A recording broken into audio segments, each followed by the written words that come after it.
We are entering week 14 of the 2023 season. Hard to believe, Joe, but being that most of your leagues have passed the trade deadline, we're actually going to be talking to you about Dynasty trade targets. If you have the trade deadline, great. These are guys that you could be targeting. If not, keep these guys in your back pocket for when the season is over and make sure you go get them.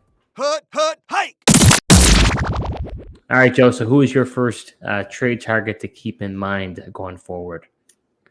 My first trade target is going to be wide receiver Quentin Johnston. He's had a disappointing rookie year thus far, but he did have some positive signs, against the Patriots. He had 7 targets, 5 catches for 52 yards, by far his best performance yet. And, the wide receiver room is not solidified going forward with the Chargers. I mean, if they really wanted to shake things up, they can get out of Keenan Allen and Mike Williams contracts. They're aging veteran wide receivers. What kind of cost them, between 11 and 12 million dead cap hits for both of those guys a piece. But it's definitely something they could do. I'm expecting a new coaching staff change as well. So who knows if they'll want to keep those guys around. And Quentin Johnston, I mean, he was a first round pick. He's been disappointed for fantasy thus far, but I feel like there's potential for him in this offense, with Justin Herbert to continue to grow. And sometimes wide receivers take 2 to 3 years to develop. See, that's interesting that you say that because I feel that that's a big concern. I think they're going to clean house. I think Brandon Staley's on the way out, and I believe it's Tom Telesco. I think he's going to be gone too.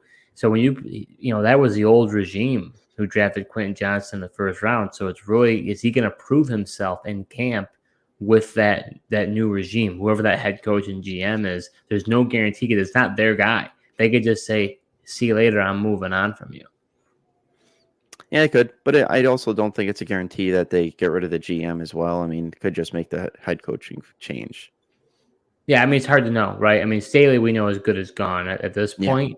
I just feel like it's a gamble, and I think it actually is a possible trade. It's not nuts. If you drafted him in the first round, he probably was earlier in the first round, hasn't really panned out. Like you said, I mean, Keenan Allen has a whopping $34 million cap hit, 32 years old. They could, like you said, cut him and get out of it, save a ton of cap space, and they're in cap trouble next year. But as you and I know, Joe, they'll move the cap around. They'll figure it out. I'm not necessarily worried about that. It's just who's going to be the casualties, and it could be a not a banner year for them next year. I think they might have to strip things down and rebuild it back up. So as far as trading, like what would be a value that you think you could acquire Quentin Johnston for at this point? Yeah, I mean the draft chart trade value chart that we're using here, it's got him valued at a 45 for PPR. So I mean that's, if pick wise, you're looking at possibly like middle of second round pick. But in terms of players, that's something, somebody like DeAndre Hopkins or Cortland Sutton right now, maybe that's a competing team that kind of has him and could use a wide receiver down the stretch. If your trade deadline hasn't passed yet, maybe you trade a guy like Cortland Sutton for Quentin Johnston for the future. Yeah, and I think, that pick-wise, I'm not scared about that at all. An early second, late first. I do think this wide receiver draft class is going to be pretty good. We're going to be probably talking about that in the coming weeks here, so make sure you check out that when it comes out. But, yeah, I think it's a good call, Joe. So my first trade target, buckle up, stay in your seatbelt here, or put your seatbelt on because you might be a bumpy ride here. But I'm going to recommend you go and target running back Clyde Edwards-Helaire. I know I just said Clyde Edwards-Helaire, but here's the thing. He's a former first-round running back, and the reality is when it comes to running backs, there are so many different injuries that happen as a result of just a long, grueling season. If you went the zero running back approach right now in your fantasy football season, you're doing laps because you've got guys like Zach Charbonnet and Devin Achane and guys like that. The stud running back that you drafted in the first or second round, really didn't pan out for you other than Christian McCaffrey. So when it comes down to it, Clyde Edwards-Helaire is a free agent in the offseason. And he is going to go somewhere. I don't know where he's going to go, but I could see him. What if he goes to the Cincinnati Bengals and pairs up with Joe Burrow? Right? Joe Mixon's getting older. I think he has a 1-year deal left. I don't think he's going to come back with them. They need a running back. That could be a great spot. His value could skyrocket. The only reason why his value is plummeted is because Isaiah Pacheco has really taken over the reins there. So as a result, he's a non-factor. If Isaiah Pacheco wasn't there, he would be doing a lot better. And I know you're going to probably be like, well, because he's not as good. I get that. But you're rolling the dice here. His value is in the absolute basement. What does it hurt to go ahead and put a flyer out there and hope something happens? Look at the likes of Gus Edwards, right? He was an afterthought. He was on the shelf. J.K. Dobbins, everybody will love J.K. Dobbins. J.K. Dobbins gets injured. Now Gus Edwards, extremely relevant. He's been doing very well this season. If you're in a dynasty, you probably trade him away and maybe collected a couple picks if you were on a contending team.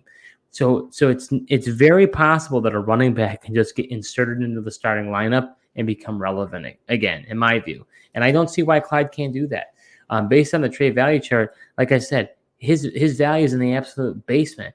I mean, we're talking about trading guys like Elijah Mitchell, Ty Chandler, Jamal Williams, Tank Bigsby, wide receiver wise, like Cedric Tillman, Josh Reynolds, Kadarius Toney, Sky Moore. These guys aren't showing anything to you right now. And if you were just to trade just a draft pick, just straight up draft pick, you're talking about a late third. I'm doing that trade every day of the week. It's a gamble, but just like in any fantasy football season, you got to take gambles. You don't risk it, then you can't get the biscuit, Joe.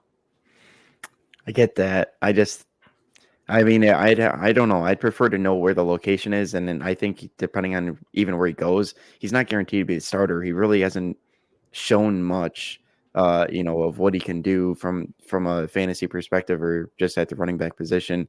I think his rookie year was pretty good, but outside of that, he's been really disappointing. And a 7th round pick in Pacheco is beating him out and outperforming him. I just, you mentioned the Bengals. I just could be an interesting spot, but they could also draft another running back and supersede Clyde too. But here's the reality. You have to anticipate where he's going to go, because after he goes somewhere, his value is going to skyrocket. This running back free class is no joke.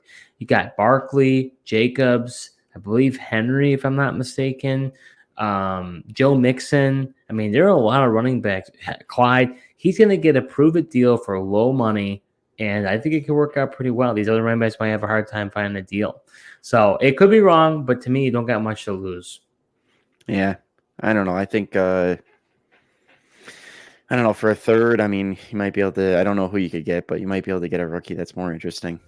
So are you enjoying this video so far? Well, if you are, show your support to our new channel by hitting the subscribe button and liking this video. We'll be creating videos all NFL season long, so you're not going to want to miss what we have in store.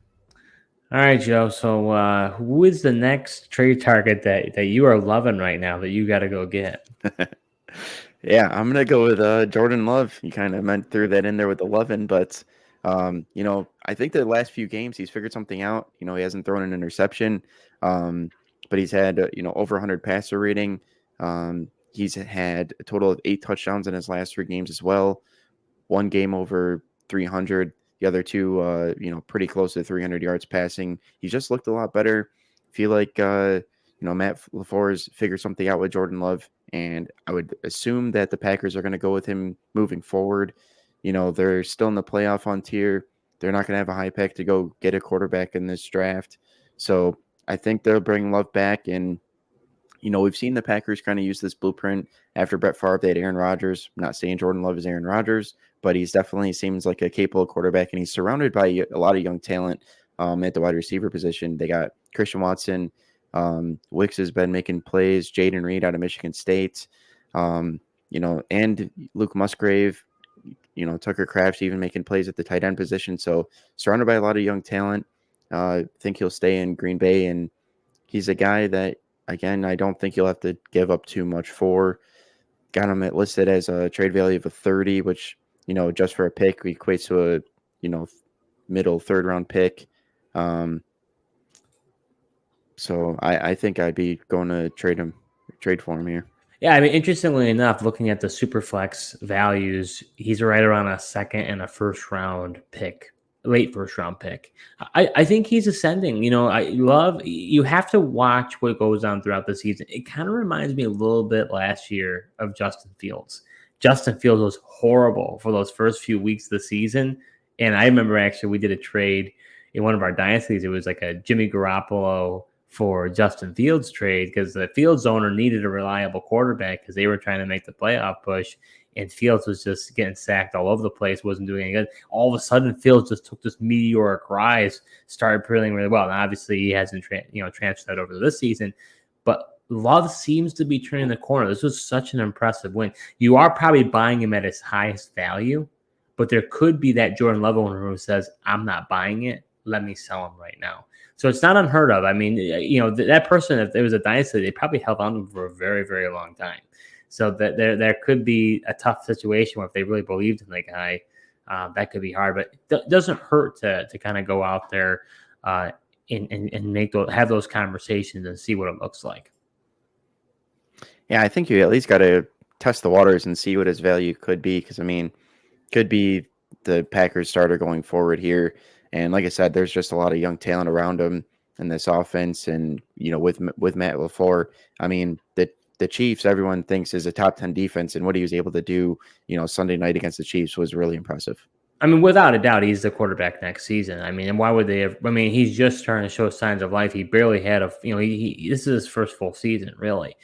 He's starting to show that he has the ability. He just beat the Lions and the Chiefs. Those are two very impressive wins.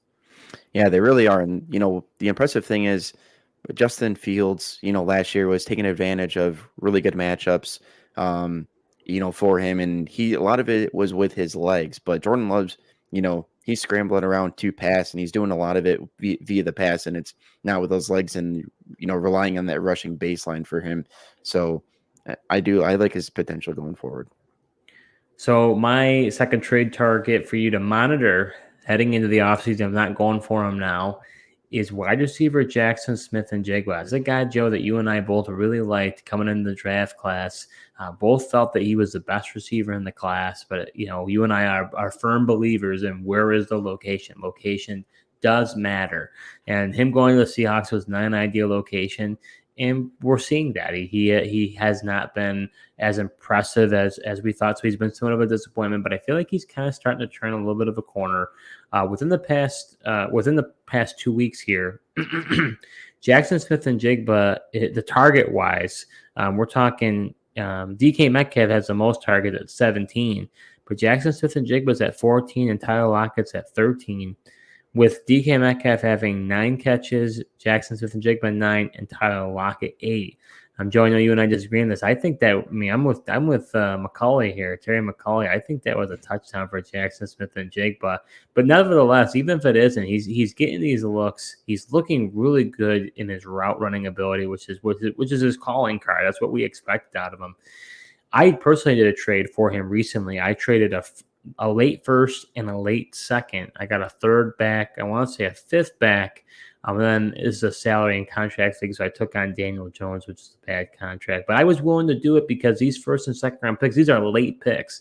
Right now, the team that those picks are owned by, they're in contention to possibly winning the league. So for me, I was willing to take that gamble to go ahead and get him because I think he has that ability. Tyler Lockett's not getting any younger, Joe. I mean, he's going to be 32 years old heading into the 2024 season. He's going to have a basically $27 million cap hit next year. To go ahead and give him a post-June 1st release, they're saving almost $17 million. I don't understand they'd be on the hook for $9.8 million, but that's not that much. And I think Lockett's kind of lost a step. So if it was me, I think it's worth kicking the tire, seeing if I couldn't get Jaxon Smith-Njigba. The quarterback is kind of a problem. I'm not a huge believer in Geno Smith, but I believe in the player in Jaxon Smith-Njigba, so I think it's worth it. As far as what I'd be trading for him, you heard what I said from a pick standpoint. Other than that, I mean, I would definitely trade. This would be a hot take, but I mean, I would trade Tony Pollard. I'm not a believer in Pollard.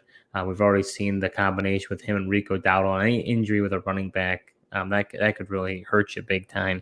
Same thing with DeAndre Swift. He's a free agent next year. He's another free agent. Add him to the list of the running backs we were talking about. I'd be willing to trade. This is a little bit of a hot take, but I think I'd be willing to trade Michael Pittman as well. I know he's hot right now. He's a free agent next year. We don't know what it's like with him and Anthony Richardson. Doing well with Gardner Minshew, but we know anytime a new quarterback comes in, it can completely change the landscape. I'd have some other guys I'd consider too. If you have any any thoughts of what you'd be interested in acquiring Jaxon Smith-Njigba and what you could offer to get him, go ahead and put in the comments below. Happy to give any advice. Joe, what are your thoughts of my target here?